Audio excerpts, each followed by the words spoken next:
దోస్తుకు చిరునామా నువ్వు నేనే, కానీ నమ్మక ద్రోహం చేయకూడదు. దోస్తు అన్నప్పుడు మన మంచి చెడ్డలు, మన బాగోగులు అన్నీ చెప్పుకుంటాం. చెప్పుకున్న దాన్ని ఈ చెవిన పెట్టి సేతనైతే సాయం చేయి, లేదంటే మౌనంగా ఉండు. కానీ దోస్తు జీవిత చరిత్రని బయట 10 మందిలో బ్యాడ్ నేమ్గా చెప్పి పరిచయం చేయొద్దు. దోస్తు అంటే ఎవరు? తల్లి, తండ్రి, దైవం, గురువు. వీళ్ళందరికన్నా ఇంకా ప్రాముఖ్యత నమ్మకమైన దోస్తు.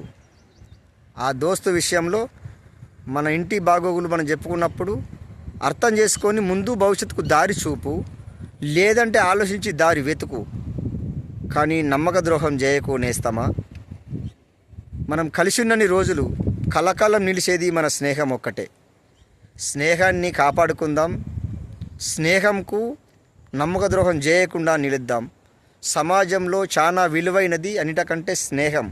1,00,000 సంపాదిస్తాము, 1,00,000 ఖర్చు పెడతాము, కానీ స్నేహం అనేది చెయ్యి దాటిపోతే తిరిగి రాదు. స్నేహాన్ని ఎప్పుడు మోసం చేయకు మిత్రమా.